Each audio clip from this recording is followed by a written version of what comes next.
आप देख रहे हैं क्वेश्चन आवर। नमस्कार, मैं हूं अजय कुमार।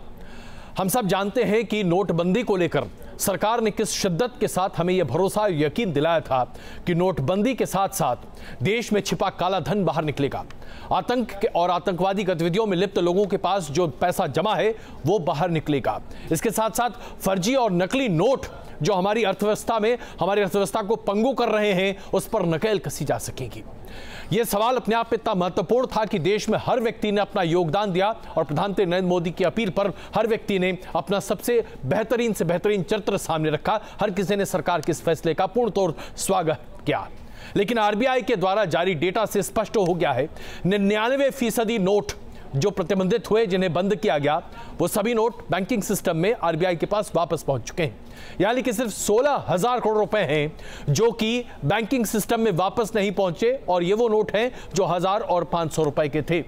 इसके साथ साथ सिर्फ 41 करोड़ रुपए मिले हैं, सिर्फ 41 करोड़ रुपए मिले हैं जो या तो नकली या फर्जी हैं। तो क्या यह माना जाए कि काले धन को लेकर जो तमाम बातें सामने आई थीं, यह सिर्फ शगल था? क्या ये सिर्फ बहलावा था? जो फर्जी नोट और नकली नोट की बात सामने आ रही थी, जिससे अर्थव्यवस्था को पूरी तरीके से चरमराने की बात कही जा रही थी, कहा जाता था पाकिस्तान हिंदुस्तान की अर्थव्यवस्था को पूरी तरीके से क्षतिग्रस्त कर देना चाहता है, क्या ये बात भी झूठी निकली? और क्या इस बात पर भी हम माने कि ये झूठी थी कि आतंकवादियों के पास 2 से 4 लाख हजार करोड़ रुपए जमा हैं और वो हिंदुस्तान की अर्थव्यवस्था को चौपट करना चाहते हैं, क्योंकि सारा पैसा सरकार के पास वापस पहुंच चुका है।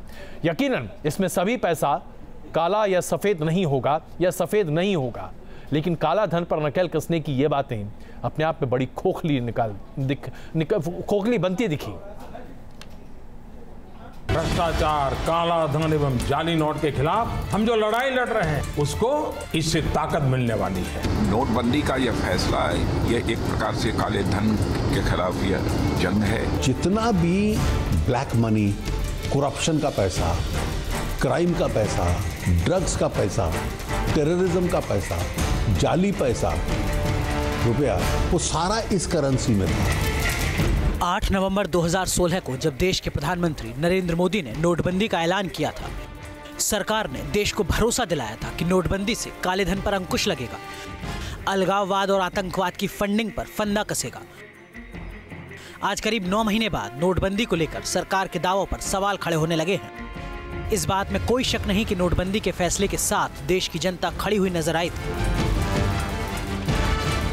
कितना पैसा चलन में था, कितना पैसा बैंकों को मिला, कितना काला धन वापस आया, कितने जाली नोट पकड़े गए, इन सारे सवालों का जवाब देश की जनता जानना चाहती थी। इन सवालों के जवाब का बेसब्री से इंतजार भी किया जा रहा था, लेकिन आरबीआई ने नोटबंदी के जो आंकड़े जारी किए, उसने इस फैसले पर सवाल खड़े कर दिए। नोटबंदी से देश को क्या मिला, ये जानना आपके लिए भी बेहद जरूरी है। 15,44,000 करोड़ रुपए के 1,000 और 500 रुपए के पुराने नोटों को रद्द किया गया था।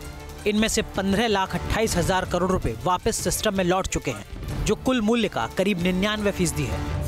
यानी महज 1% रकम सिस्टम में नहीं लौटी। आंकड़े के मुताबिक बंद हुए करीब 15 लाख करोड़ रुपए के नोटों में से सिर्फ 16,000 करोड़ रुपए के नोट जमा नहीं हुए हैं। 1,000 रुपए के पुराने नोटों में 98.7% बैंकिंग सिस्टम में वापस लौटे। हालांकि ये बात भी सही है कि नोटबंदी से जाली नोटों पर लगाम लगी है। आरबीआई ने कहा है कि बैंकिंग सिस्टम में मार्च 2017 तक 7,62,072 नकली नोट पकड़े गए। 500 रुपए के बंद हुए हर 10 लाख नोट में औसतन 7 नोट नकली थे। 1,000 रुपए के बंद हुए हर 10 लाख नोट में औसतन 19 नोट नकली थे। नोटबंदी से जितनी बड़ी मात्रा में ब्लैक मनी के खुलासे की उम्मीद की जा रही थी, वो शायद पूरी नहीं हुई।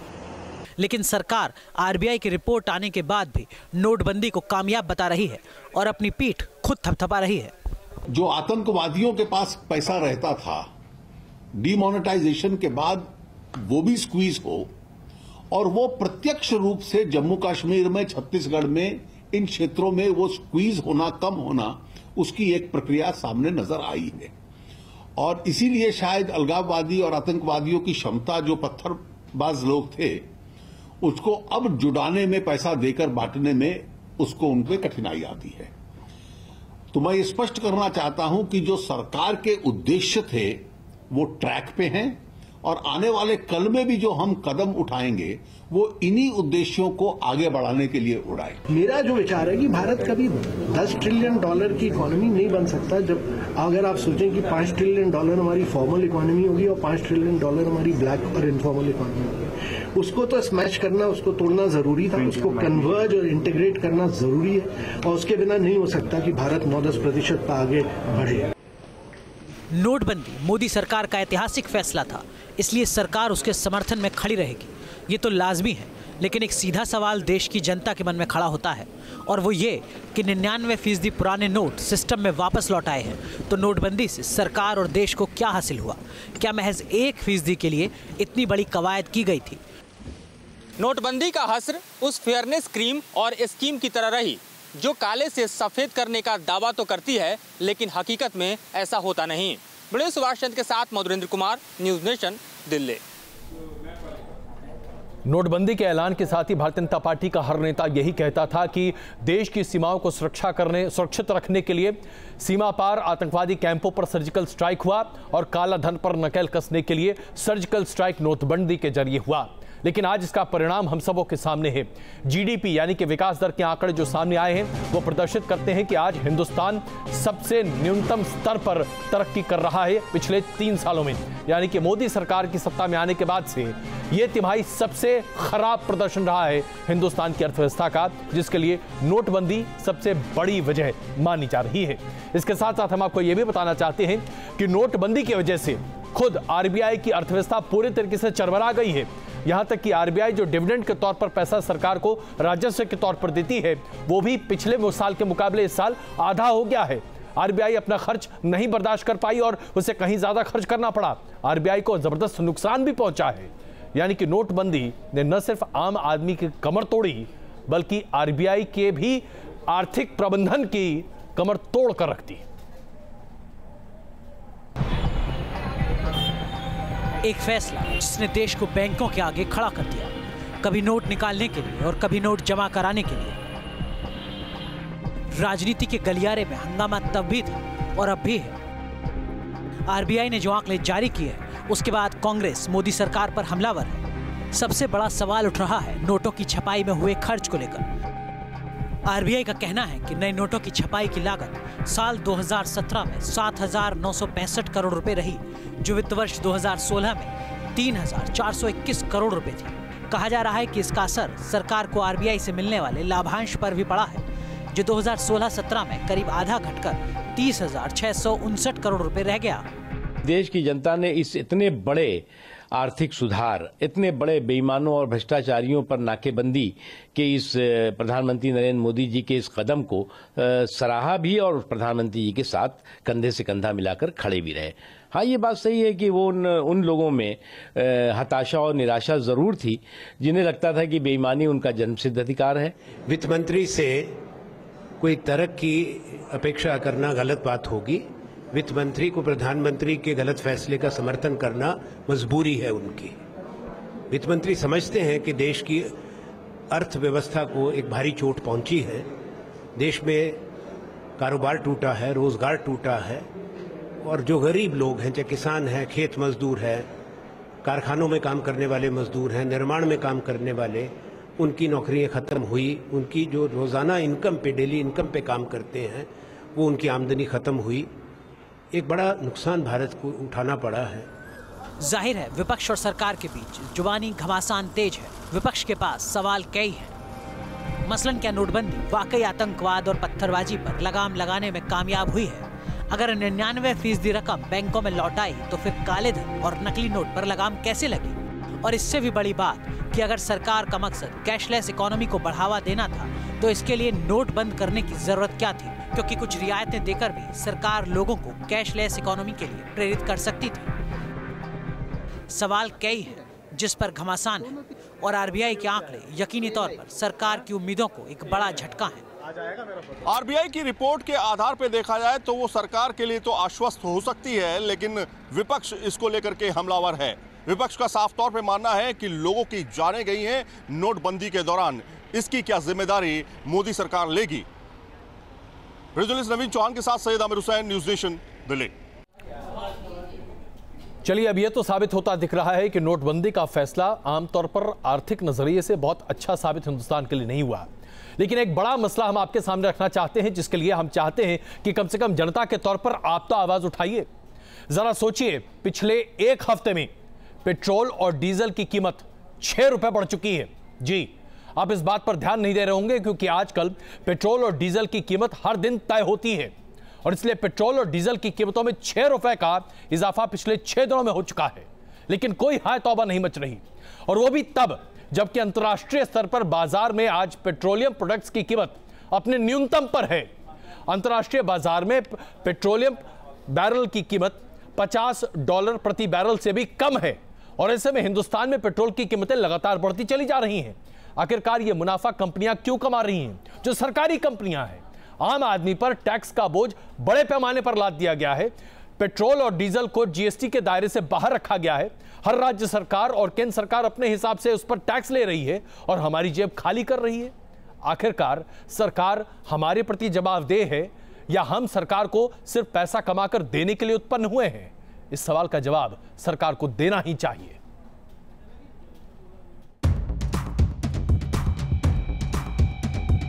पेट्रोल कंपनियां काट रही हैं आपकी जेब। पिछले 2 महीनों में पेट्रोल की कीमतों में 6 रुपए का इजाफा। जब से हर दिन पेट्रोल और डीजल की कीमतें तय होने लगी हैं, तब से पेट्रोल कंपनियों ने मानो जेब पर डाका डालना शुरू कर दिया है। पिछले 2 महीनों में पेट्रोल की कीमतों में 6 रुपए तक की बढ़ोतरी हो चुकी है, जबकि क्रूड ऑयल यानी कच्चे तेल की कीमतें 48 से $50 पर बैरल पर हैं। ऐसे में तेल कंपनियों के डेली पेट्रोल प्राइसिंग फॉर्मूले पर भी सवाल खड़े होते हैं, और अब सरकार को जवाब देते नहीं बन रहा।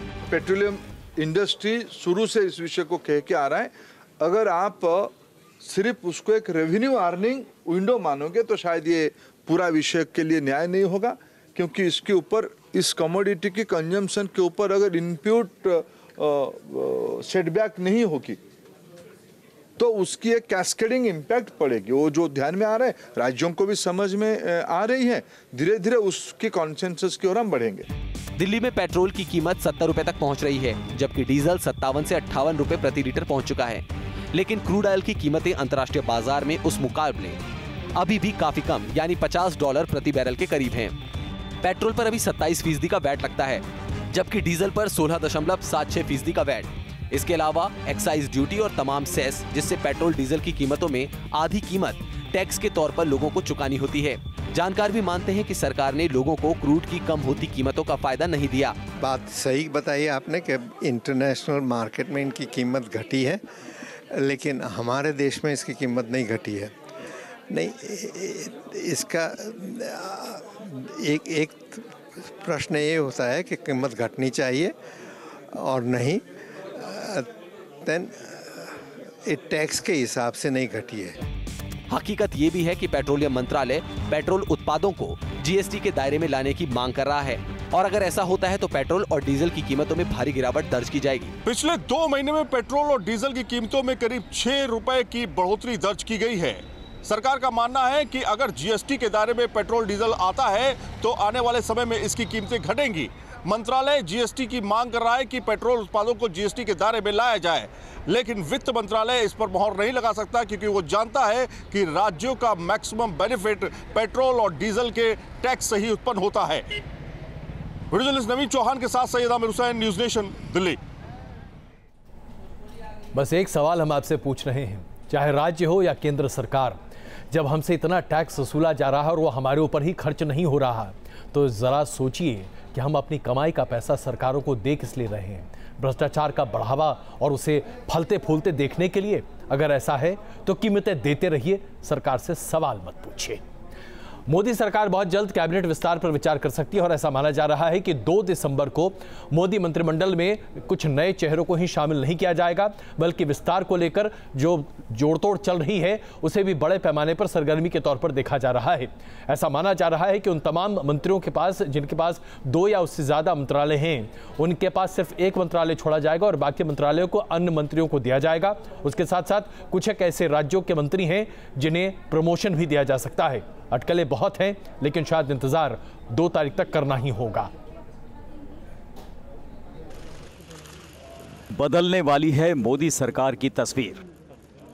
होने वाला है कैबिनेट विस्तार। कौन बनेगा नया रक्षा मंत्री? क्या देश को मिलेगा नया रेल मंत्री? किसकी होगी छुट्टी, किसका होगा प्रमोशन? सियासी गलियारों में ये चर्चा गर्म है, क्योंकि कैबिनेट विस्तार के लिए बीजेपी और सरकार के अंदर भी मंथन का दौर चल रहा है। पार्टी अध्यक्ष अमित शाह और पीएम मोदी दोनों कुछ नामों पर गौर कर रहे हैं। कैबिनेट विस्तार की तारीख का ऐलान भी जल्द हो जाएगा, लेकिन सूत्रों के मुताबिक अपने तीसरे कैबिनेट विस्तार में एक तरफ पीएम मोदी चुनावी गणित साधने की कोशिश करेंगे, तो वहीं परफॉर्मेंस रिपोर्ट के आधार पर मौजूद मंत्रियों का कद घट बढ़ सकता है। जिन मंत्रियों के पास फिलहाल 2 से ज्यादा मंत्रालय हैं, उनसे एक मंत्रालय वापस लिया जाएगा। कैबिनेट विस्तार में जेडीयू को भी शामिल किया जाएगा। जेडीयू के कोटे से एक कैबिनेट और एक एमओएस मंत्री बनाया जा सकता है। एआईएडीएमके भी इस बार मोदी कैबिनेट का हिस्सा बनने वाली है। 2 मंत्रालय एआईएडीएमके के खाते में जा सकते हैं। कई मंत्रियों को प्रमोशन दिए जाने की भी चर्चा गर्म है। हालांकि सबसे बड़ा बदलाव रेल मंत्रालय में हो सकता है। हाल के रेल हादसों के बाद सुरेश प्रभु ने इस्तीफे की पेशकश की थी। कैबिनेट विस्तार में सुरेश प्रभु से रेल मंत्रालय का जिम्मा लिया जा सकता है। उन्हें किसी दूसरे बड़े मंत्रालय की जिम्मेदारी सौंपे जाने की चर्चा है। वहीं रेल मंत्री के तौर पर नितिन गडकरी का नाम आगे चल रहा है। हालांकि अभी इस विस्तार पर न तो सरकार की तरफ से कोई बयान आ रहा है और न ही बीजेपी नेता कुछ बोलने को तैयार हैं। मंत्रिमंडल के विस्तार में गुजरात और हिमाचल विधानसभा चुनाव को भी ध्यान में रखा जाएगा। जिन मंत्रियों का रिपोर्ट कार्ड खराब है, उनमें से कुछ की छुट्टी होना भी तय माना जा रहा है। ब्रिक्स दौरे पर रवाना होने के पहले ही 2 सितंबर को मोदी के नए मंत्रियों को शपथ दिलाई जा सकती है। एक के बाद एक हो रही हाई प्रोफाइल मीटिंग्स की वजह से दिल्ली का सियासी तापमान अपने चरम पर है। सूत्रों से मिली जानकारी के मुताबिक 2019 के लोकसभा चुनाव से पहले मोदी कैबिनेट का ये आखिरी और बड़ा विस्तार होगा। इसलिए प्रधानमंत्री नरेंद्र मोदी और अमित शाह की जोड़ी हर एक कदम फूंक फूंक कर उठा रही है। वीडियो जर्नलिस्ट जयराम के साथ रविकांत राय, न्यूज़ नेशन, दिल्ली। जब यह खबर आई प्रधानमंत्री नरेंद्र मोदी की चीन की यात्रा से ठीक पहले कि डोकलाम पर विवाद सुलझता दिख रहा है और चीन और हिंदुस्तान की फौजें अपनी अपनी जगहों से वापस लौट रही हैं, तो हर किसी ने राहत की सांस ली। दरअसल एक बहुत बड़े तबके ने हिंदुस्तान में यह माना कि हिंदुस्तान की कूटनीतिक जीत है चीन पर। लेकिन अब जरा चीन का रवैया देखिए। चीन के विदेश मंत्रालय के प्रवक्ता ने स्पष्ट कर दिया है कि हिंदुस्तान और चीन की जो सीमा है, उस पर चीन की तरफ से निगरानी पहले से कहीं ज्यादा मुस्तैद, कड़ी और प्रभावशाली बनाई जाएगी। इसके साथ साथ हम आपको यह भी बताना चाहते हैं कि चीन के इशारे पर चीनी मूल के तमाम वो लोग जो दूसरे देशों में रह रहे हैं, भारत विरोधी प्रदर्शन बड़े पैमाने पर कर रहे हैं। ऑस्ट्रेलिया में भारतीय मूल के एक प्रोफेसर का विरोध सिर्फ इसलिए किया गया क्योंकि तथाकथित तौर पर 18 महीने पहले उस प्रोफेसर ने चीन का एक गलत नक्शा सामने रखा था और यह प्रदर्शन इतना जबरदस्त था कि हिंदुस्तानी मूल के उस प्रोफेसर को माफी मांगनी पड़ी। चीनी मूल के लोग बड़े पैमाने पर दुनिया भर में हिंदुस्तान को बदनाम करने की तरह तरह के हथकंडे अपना रहे हैं। देखिए चीन का ये बदला हुआ रूप डोकलाम विवाद के बाद से।